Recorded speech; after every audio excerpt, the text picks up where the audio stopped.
Bismillahirrahmanirrahim. Assalamualaikum warahmatullahi wabarakatuh. Alhamdulillahi rabbil alamin. Wassalatu wassalamu ala ashrafil anbiya'i wal mursalin wa sahbihi ajma'in.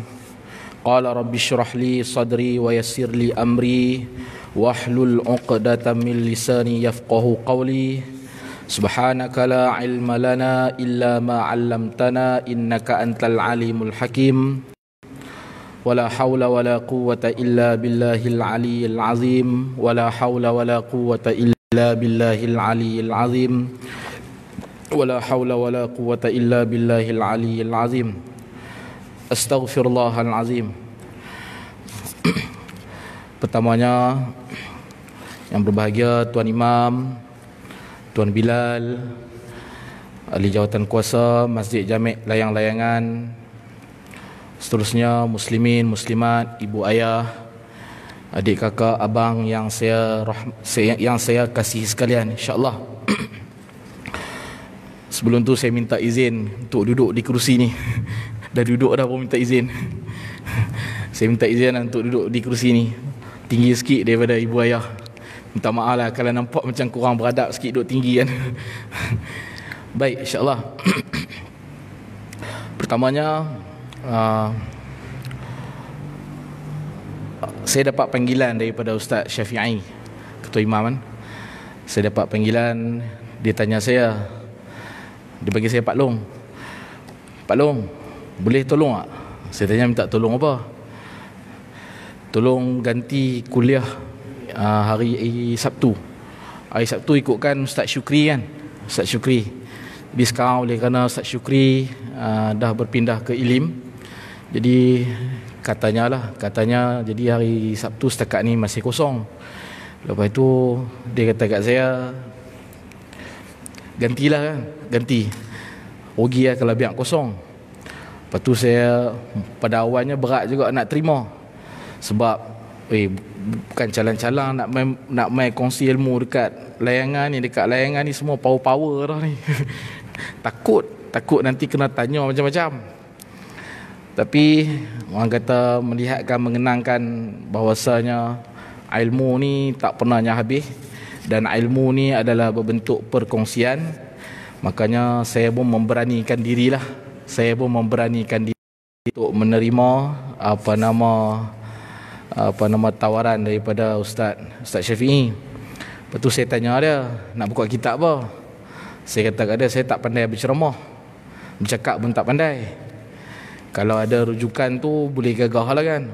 Habis tak ada pun, habis teruk sangat pun, kita baca je lah apa yang dalam kitab kan. Lepas tu kita pakat nganga ramai-ramai, tak faham pun kita nganga ramai-ramai. Kan? Daripada kita orang kata sembang kosong je ataupun kita berceramah. Macam saya tak pandai nak berceramah. Tu dia kata ana buka Safinatun Najah. Lepas tu dia kata yang dia beritahu kat saya, dia juga buka buku Indahnya Hidup Bersyariat. Yang saya dapat makluman macam tu lah kan. Lepas tu saya tanya lah, okay, kalau buka Indahnya Hidup Bersyariat, nak buka bab apa? Pasal Indah Bersyariat pun banyak tajuk kan. Lepas tu dia kata, tak apalah, try buka bab bersuci, bab taharah. Jadi saya pun fikir. Baiklah, pasal apa?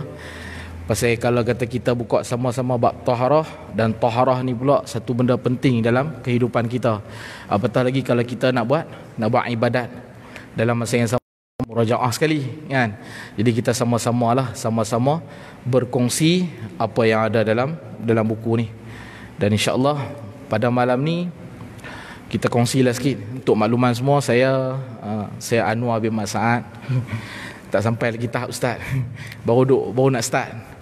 Saya bertugas di Masjid Sultan Muhammad ataupun Masjid Biru sebagai timbalan imam. Dalam masa yang sama saya juga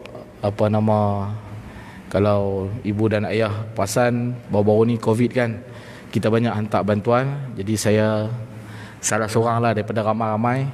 Saya adalah desk officer Jawi Food Bank Labuan. Jadi kita ada buat kerjasama dengan Masjid Layang-Layangan. Kita juga ada buat kerjasama dengan Masjid An-Nur.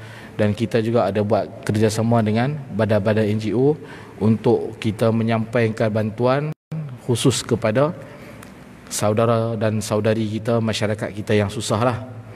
Baik, InsyaAllah kita menggunakan buku kitab lah. Kitab tu bahasa Arab, buku bahasa Melayu, Indahnya Hidup Bersyariat, dalam bab taharah sebagai rujukan. Dan untuk makluman ibu ayah, saya juga menggunakan kitab Bahrul Mazi, Bahrul Mazi jilid 1 sebagai rujukan, dan kita akan selit-selitkan jugalah. Ini antara rujukan yang saya akan gunakan untuk kita berkongsi ilmu bab taharah. Jadi kalau ada yang berkemampuan, carilah buku Indahnya Hidup Bersyariat. Sebab kalau kita tengok dalam buku Indahnya Hidup Bersyariat ni, banyak masalah ataupun pertanyaan ataupun persoalan yang kita boleh terjawab. Paling tidak pun kalau ada satu dua benda yang mungkin dari sudut istilah ada yang kita nak pening ataupun yang kita kurang jelas, tapi dari sudut ilmunya, insya-Allah kalau boleh kita bagi ada di setiap rumah kita. Selain kita bagi ada Quran, bagi juga ada juga buku-buku fiqh kan, ataupun kitab fiqh. Bagi juga ada paling tidak kitab yang berkaitan tauhid. Paling tidak bagi juga ada kitab yang berkaitan tasawuf kan. Kalaupun kita tak baca, mudah-mudahan dengan keberkatan kita cintakan ilmu kan. Cintakan ilmu boleh jadi dengan cara belajar. Cintakan ilmu boleh jadi dengan cara mengajar. Cintakan ilmu boleh jadi dengan cara kita mencintai orang yang belajar. Dan cintakan ilmu boleh juga jadi dengan mencintai ilmu itu sendiri. Dan bagaimana nak mencintai ilmu itu sendiri, dan di antara cara kita nak mencintai ilmu itu sendiri dengan cara kita bagi adalah paling tidak kitab. Sebab apa? Sebab mudah-mudahan dengan keberkatan kita mungkin tak sempat. Sekarang ni zaman serba laju, zaman serba mengejar keduniaan. Tak dapat tidak, memang semua terpalit kan, semua terpalit mengejar keduniaan, sehingga kan kadang-kadang kita tak sempat untuk nak menuntut ilmu. Kadang-kadang kita tak sempat nak beribadah. Beribadah ni apa? Beribadah ni dari sudut datang ke masjid paling tidak setengah jam ataupun sejam duduk dalam majlis ilmu. Tak sempat. Tak sempat tu kerana terpaksa ke? Tak sempat tu mungkin boleh jadi kerana terpaksa. Tak sempat tu mungkin boleh jadi kerana bukan sengaja. Boleh jadi kerana sengaja, boleh jadi bukan sengaja. Kita tolak yang sengaja tu. Antara sebab sengaja tu apa? Kadang faktor malas, kadang faktor muda lagi, kadang faktor relax bro, kubur lambat lagi nak panggil kan. Kadang faktor apa? Kadang mungkin faktor kita sibuk ada petang ataupun malam bila nak masuk maghrib, kalut yang jenis badminton nak main badminton. Kalau yang jenis trending sekarang ni berbasikal, jenis nak berbasikal kan. Alhamdulillah semua tu aktiviti yang baik. Malangnya kita gagal selitkan ataupun kita gagal seimbangkan antara keperluan akhirat dengan antara keperluan duniawi dengan keperluan akhirat. Sedangkan yang kita akan hidup lama bukan di dunia, yang kita hidup lama di akhirat. Di dunia paling lama pun 63 tahun. Kalau kita ambil umur baginda Nabi sallallahu alaihi wasallam, paling lama pun 63 tahun. Kalau di Malaysia ni purata mengikut statistik paling tinggi pun 70 lebih, 73, 75 macam tu. Jadi tu di antara faktor sengaja lah. Kita ambil kira faktor tak sengaja. Bila faktor tak sengaja ni lah kita tahu kadang mungkin sebab faktor bila balik kerja jam. Ya, nak menghadap jam. Kalau dia kerja di bandar tu nak patah balik ke layangan ni, Allah, dia sangkut jam kadang sampai ke maghrib, tak sempat. Bila dah sampai rumah pula, kalau ada yang anak kecil nak uruskan anak kecil. Kalau ada yang ibu ayah yang sakit, nak urus ibu ayah yang sakit. Kalau suri rumah nak masak dan sebagainya. Kadang faktor-faktor itu menyebabkan, faktor-faktor tak sengaja itu menyebabkan kita tak ada kelapangan masa ataupun kesempatan untuk nak mengaji. Maka paling tidak pun kita bukan sengaja tinggalkan ataupun mencari akhirat, tapi oleh kerana desakan-desakan dunia yang tak dapat nak dielak. Makanya paling tidak pun bagilah ada di rumah tu sebuah Quran, paling tidak kan. Kalau mampu lagi, bagilah ada di rumah tu sekurang-kurangnya tafsir, kan? Tafsir Quran, tak kira lah tafsir Qurtubi ke, tafsir Ibnu Katsir ke, tafsir Hamka ke, kan? Tafsir Al-Azhar karangan Hamka. Itu kalau kata Quran. Paling tidak bagi ada juga di dalam rumah tu kitab-kitab fiqh, kan?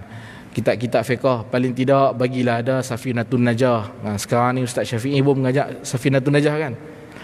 Kurang-kurang bagi ada tu untuk fiqh. Kalau untuk tauhid ni paling tidak bagilah ada Tuhfatul Murid ke. Ustaz Syafi'i mengajak Tuhfatul Murid, kan? Ataupun usul tauhid ke, ataupun usul tahqiq ke. Bagi ada. Dan kalau kata dalam tasawuf paling tidak bagilah ada Bidayatul Hidayah ke, ataupun kalau tinggi sikit Minhajul Abidin ke, bagi ada. Kenapa kena bagi ada? Kerana ketidakkesempatan masanya kita untuk nak menuntut ilmu. Paling tidak pun kita mencintai ilmu, itu sebagai bukti kita mencintai ilmu, menandakan di rumah kita paling tidak pun ada.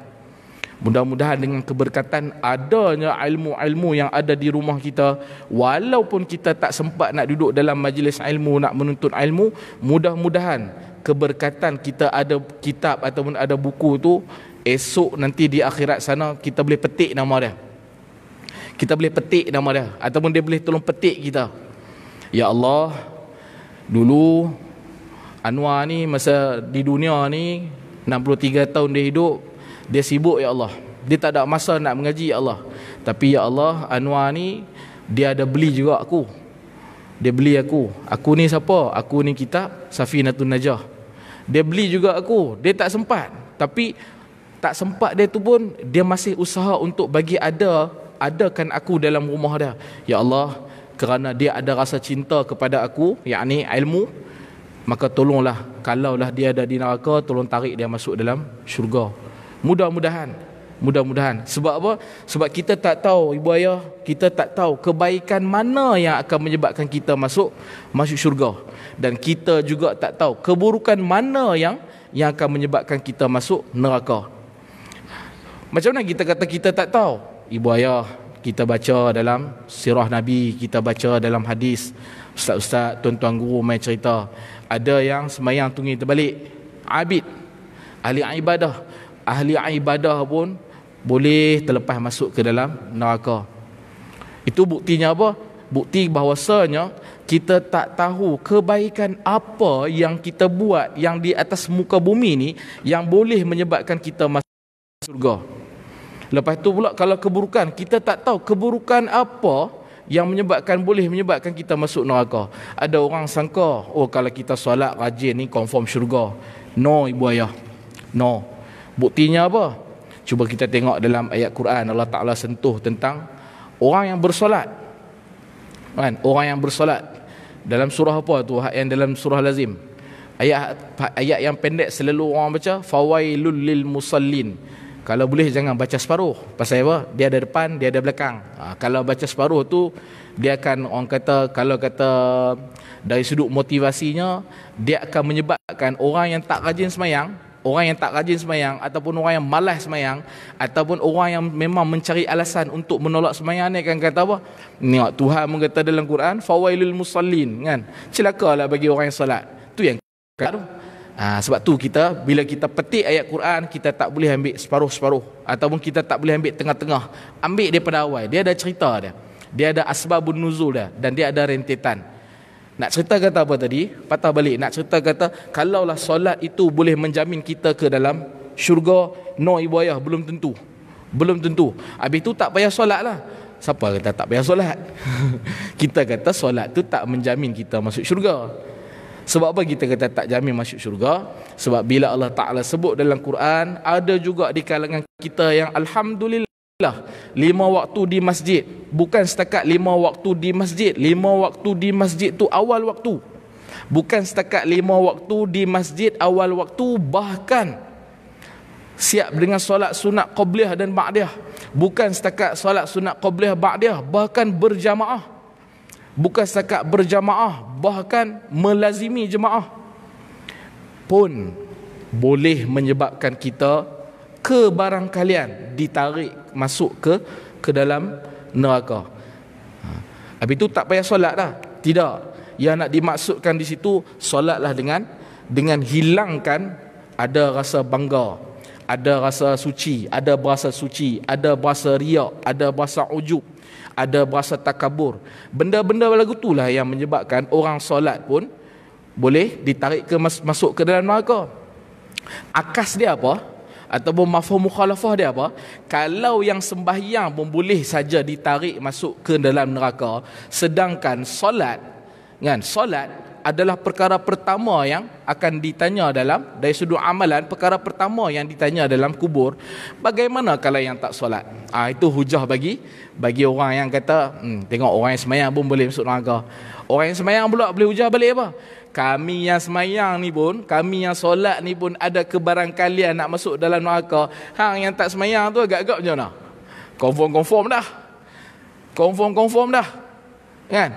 Itu hujah kalau kata digunakan ayat yang sama untuk nak menyatakan bahawa solat tu tak payah ataupun solat tu memberatkan. Patah balik. Nak cerita kata apa? Nak cerita kata kita tak tahu kebaikan yang boleh menyebabkan kita masuk syurga.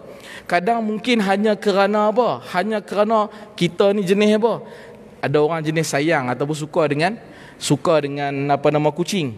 Dia tak ada kerja lain. Setiap hari kalau dia turun ke laut, kan? Kalau turun ke laut, kalau ada 2-3 ekor ikan, ibu ayah boleh faham ke saya orang Penang, lorat tu tak berapa nak boleh ubah lagi. Kan? Jenis turun ke laut. Bila jenis turun ke laut ni, dia setiap hari tak ada cerita lain. Dia nak kata dia rajin pergi masjid dah. Dia bukan jadi ahli masjid. 5 waktu di masjid dah. Dia jenis kaki turun ke laut. Tapi apa rutin yang dia buat? Setiap kali dia nampak kucing ataupun dia turun, dia balik ke laut, dia nampak kucing, dia akan sedekah. Dia akan bagi seekor kucing kepada seekor kucing. Seekor ikan hasil tangkapan dia kepada kucing. Dia pun dalam hati ni, ya Allah, aku ni teringin nak pergi masjid. Teringin sangat-sangat nak pergi masjid. Apatah lagi umur aku dah masuk 50 tahun, 53 tahun, masuk 60 tahun. Tapi teringin sangat nak pergi masjid. Tapi dalam masa yang sama aku malu, ya Allah. Malu apa? Orang selalu umur aku ni orang dah pergi masjid. Tapi aku umur ni baru nak ke masjid. Jadi aku malu, ya Allah. Dengan sebab malu tu menyebabkan dia jarang ataupun kadang-kadang, buat kata P. Ramli, kadang-kadang ataupun jarang-jarang main masjid. Hati dia ada tak? Hati dia ada untuk nak ke masjid. Tapi menyebabkan kesan malu tu menyebabkan dia rasa malu nak datang ke masjid. Tapi apa yang dia buat? Dia gantikan dengan apa? Setiap kali dia pergi, mak ada dia naik bot, ataupun kalau kata tu jenis bot, kalau kata jenis memancing, kalau setiap kali tahan rod dapat 2-3 ekor ikan, dia akan bagi juga kepada kucing umpamanya. Tengok esok di sana, cerita di sana, bila cek balik siapa ni? Anwar ni pemalas main ke masjid. Pasal apa dia malas ke masjid? Yang pertama dia malulah, apa bala, semua jenis alasan dia letak. Selit-selit tengok, tapi sepanjang tapi dia ni rajin pergi ke laut. Dan rajin ke laut ni pula, dia pula bila dia turun ke laut, bila dia dapat hasil, dia bagi makan kat kucing. Okey, tarik masuk dia dalam syurga. Kita tak tahu, ibu ayah. Kita tak tahu kebaikan apa yang akan menyebabkan kita dimasukkan ke dalam syurga. Dan jangan sangka kalau di peringkat guru-guru ataupun di peringkat pengajar ataupun di peringkat ustaz-ustaz pula, dengan menyampaikan ilmu ni insya-Allah lah confirm syurga. Belum tentu, ibu ayah. Kadang-kadang bahkan selalu terjadinya yang lebih mulia antara orang yang mengajar ni dengan orang yang duduk mengajar. Kadang yang duduk mendengar kuliah itu lebih mulia. Sebab apa? Dia boleh sampaikan, tapi buat belum tentu dia boleh buat. Kita yang duduk di bawah ni dengan sakit pinggang, sakit lutut, tambah pula umur 53, 63, masuk pula 70, lutut ni sakit.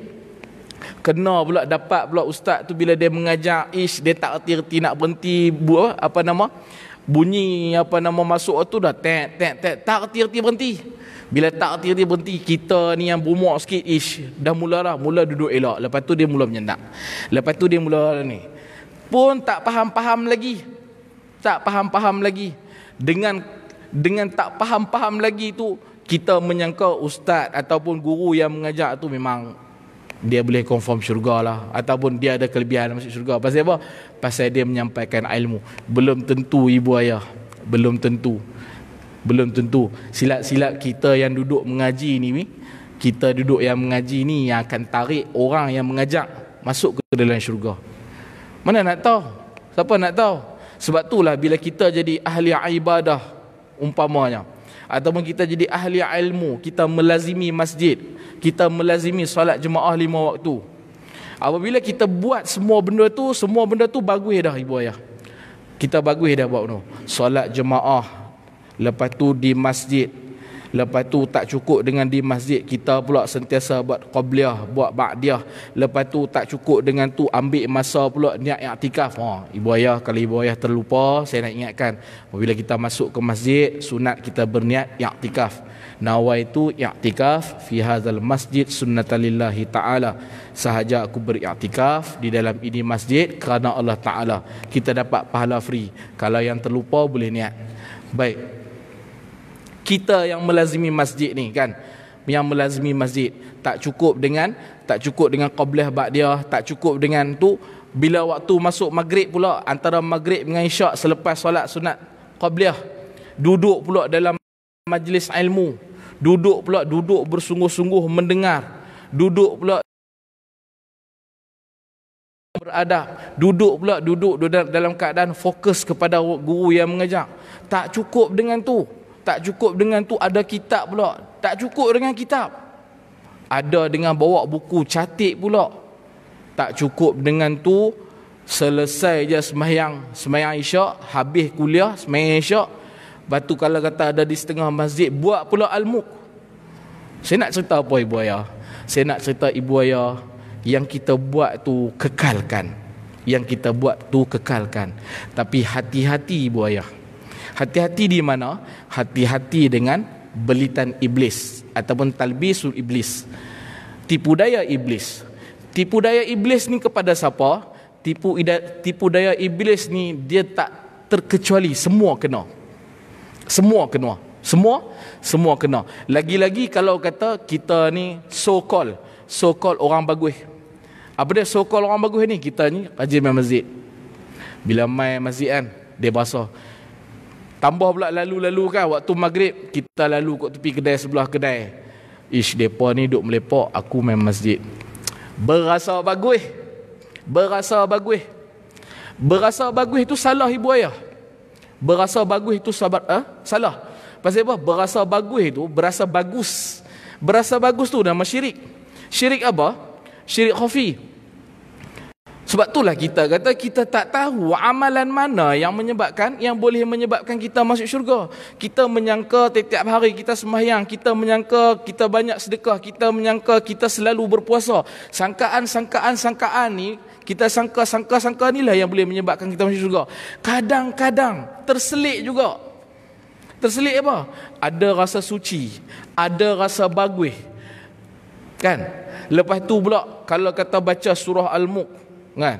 Katalah baca surah Al-Muq. Adalah di kalangan kita ni bukannya semua boleh baca Quran. Sebab apa tak semua boleh baca Quran? Mungkin sebab faktor dah lama tinggal. Kita ni jenis laju. Bila kita jenis laju dah boleh baca, satu macamnya dia jeling orang. Dia jeling. Tahu tak siapa yang tahu? Siapa pun tak tahu, diri sendiri je tahu. Diri sendiri je tahu yang kita jeling orang, ataupun diri sendiri je tahu, dia ni patut umur-umur ni patut boleh baca Quran. Aku boleh, dia tak boleh. Berasa lebih baik pada orang. Berasa lebih baik tu pun satu perbuatan syirik. Baca Quran tu bagus dah. Sayangnya melayan apa? Melayan syirik. Bila melayan syirik, maka amalan yang kita buat tu semua tak terpakai. Sayang ibu ayah. Itu kalau kata jemaah. Kalau kata yang jenis di depan pula, yang jenis kaki mengajak ni, kaki menyampaikan ilmu, bagus aku ada kitab, dia pun tak ada kitab. Terkena juga tipu daya. Hak mengajak pun terkena juga tipu daya ibu ayah, terkena. Sebab itulah kita kata siapa pun tak terlepas daripada tipu daya syaitan. Habis itu macam mana kalau kata semua dah tak terlepas? Itulah peranan ilmu. Kita ni buaya atas muka bumi ni semua sama je. Sama dari sudut apa? Dari sudut godaan syaitan, dari sudut syirik, semua lebih kurang sama je. Tak ada seorang pun terkecuali. Sama ada yang duduk di bawah ataupun yang duduk di atas. Masing-masing ada ujian. Habis tu macam mana nak buat? Cari ilmu. Kenapa kena cari ilmu? Sebab Allah Ta'ala kata, hal yastawil ladzi ya'lamun wal ladzina la ya'lamun. Adakah sama orang yang ada ilmu dengan orang yang tak ada ilmu? Apa pentingnya ada ilmu? Bila kita ada ilmu, ibu ayah, bila datangnya perasaan syirik, bila datang perasaan ujub, heran diri, bila datang perasaan riak, kita boleh detect, oh perasaan ni perasaan riak. Kita detect sendiri. Bila kita boleh detect, apa kita nak buat? Astaghfirullahalazim. Astaghfirullahalazim. Aku tak boleh riak. Kenapa aku tak boleh riak? Kalau aku riak, aku semayanglah tungging terbalik macam mana pun, confirm neraka. Astaghfirullahalazim. Tu kesan ada ilmu. Orang yang tak ada ilmu tu pula apa? Yang pertama, yang tak ada ilmu dah tentu dari sudut ibadat problem dia nak buat. Problem dia nak buat. Yang kedua, bila dah problem nak buat pula, bila datang rasa bangga, bila datang rasa hebat, bila datang rasa ujub, dia tak ada penapih, dia tak ada filter. Dia tak ada yang nak pujuk diri dia sendiri supaya jangan ada perasaan tu. Bila ada perasaan tu, hang kena sedar, hang tu hamba. Hamba mana boleh ada perasaan riak. Hamba mana boleh ada perasaan lebih baik pada orang. Hamba tak boleh ada perasaan takabur. Bila dia tak ada ilmu tu ibu ayah, makanya macam mana dia nak repair? Sebab itulah Allah Ta'ala kata dalam Quran, hal yastawil ladzi ya'lamun wal ladzina la ya'lamun. Dan sebab itulah menjadi satu tuntutan bagi setiap mukallaf, orang yang baligh, selagi mana nyawanya ada, wajib apa? Wajib dia tuntut ilmu. Bila kita tak wajib tuntut ilmu? Yang pertama, bila kita hilang akal ataupun bila kita gila. Pada ketika itu kita tak wajib dah menuntut ilmu. Bila masa kita dibenarkan tak menuntut ilmu ataupun kewajipan tu tak berlaku ke atas diri kita, apabila kita belum baligh. Tu macam anak-anak kita tu. Kan? Anak-anak kita umur 7 tahun. Bila masuk, kalau kata lelaki, kita ambil adatnya 15 tahun. Sebelum 15 tahun tu ilmu tak wajib bagi dia. Anak kita yang perempuan, baru-baru ni kan kita belajar fiqh mar'ah, kita belajar berkaitan haid kan. Apabila masuk je 9 tahun, maka dia dah dikira 9 tahun berapa haji? 9 tahun 11 bulan 15 hari takriban. Bila masuk je umur tu 8 tahun 11 bulan 15 hari, maka dia dah dikira ataupun takriban dia dah kira baligh. Maka pada ketika itu dia dah jadi wajib. Bila lagi kita tak wajib menuntut ilmu? Bila kita nyanyok. Okey, hilang. Kalau nyanyok dengan hilang kewarasan sama, lebih kurang. Makna kata kita dah tak boleh membezakan lah. Masa tu tak boleh beza kan. Biasanya kalau kata nyanyok ni dia main peringkat umur 70 ke atas lah.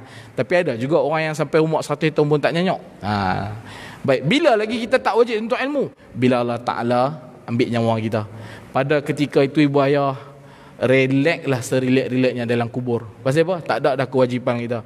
Habis atas muka bumi ni ibu ayah, selagi mana telinga masih boleh dengar, selagi mana mata masih boleh lihat, selagi itulah kita kena tuntut ilmu.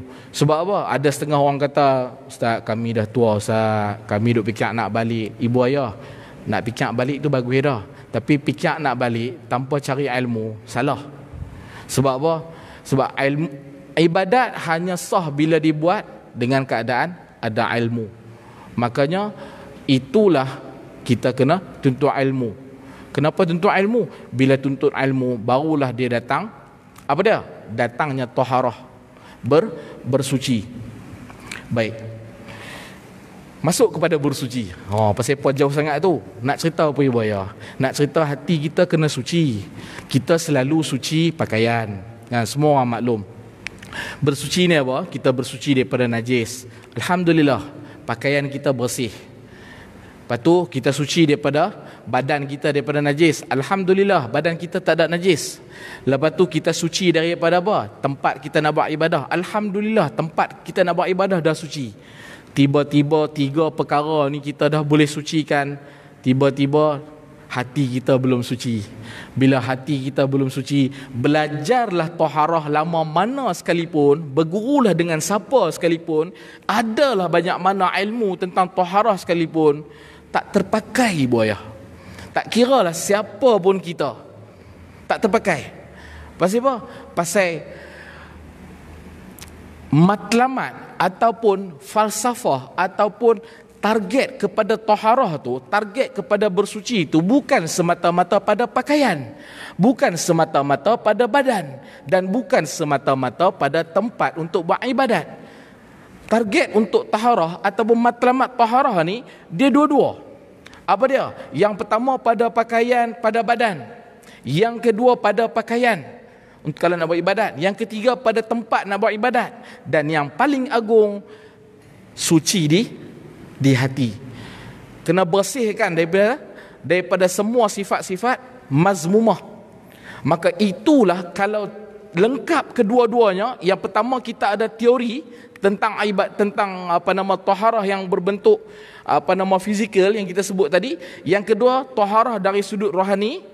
Maka barulah sampai ataupun tercapainya matlamat objektif utama taharah. Makanya perlulah kena ada bentuk pengajian. Baik, baru kita masuk kepada bersuci. Tadi mukadimah. Baik, bersuci pada muka surat menggunakan buku Indahnya Hidup Bersyariat. Ibu ayah kalau ada boleh carilah bagi ada. Kalau tak silap saya dekat kedai kita ada. Dekat kedai kita ada buku Indahnya Hidup Bersyariat. Dan ibu ayah boleh baca sendiri.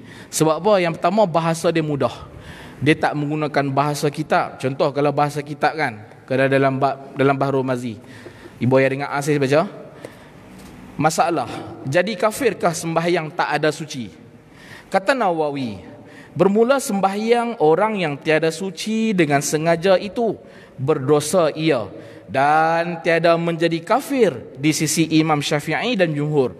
Tetapi hendaklah takut sungguh-sungguh, kerana dihikayatkan daripada Abi Hanifah mengatakan kufur orang yang berhadas sembahyang itu oleh mempermain-mainnya, dan dalil kita bahawasanya kufur itu bagi i'tiqad, dan ini orang yang sembahyang ada sahih i'tiqadnya. Payah kan dengar kan? Itu kita jauhi lama. Kita selalu bagi alasan tak faham. Lah ni orang dah bagi mudah. Saya sebut apa? Saya sebut supaya ibu ayah bagi ada. Pasal apa? Kalau nak baca kitab jauhi lama, tak semua orang mampu. Apatah lagi kalau kata kita orang awam, bukan mudah nak faham. Pasal apa? Dia ada metod, dia ada kaedah. Sekarang ni ustaz-ustaz kita ramai dah yang mempermudahkan. Dia permudahkan dengan cara apa? Contohnya dalam buku Indahnya Hidup Bersyariat, almarhum Tuan Guru Ismail Kamus kan? Dia buat dalam bentuk macam ni. Jadi apa lagi alasan kita nak kata mengaji ni payah? Lepas tu pula dia guna bahasa yang mudah. Kalau kita tengok ni apa? Dia kata apa kat sini? Kalau dalam pengertian taharah, dia kata apa taharah? Taharah atau bersuci merupakan suatu tugas yang begitu penting dalam kehidupan seseorang Muslim kerana ia punca atau asas penerimaan segala amal ibadat. Kan bahasa dia lebih mudah. Bila bahasa dia lebih mudah, makanya kita tidak boleh memberi lagi alasan untuk kita kata kita tak boleh mengaji.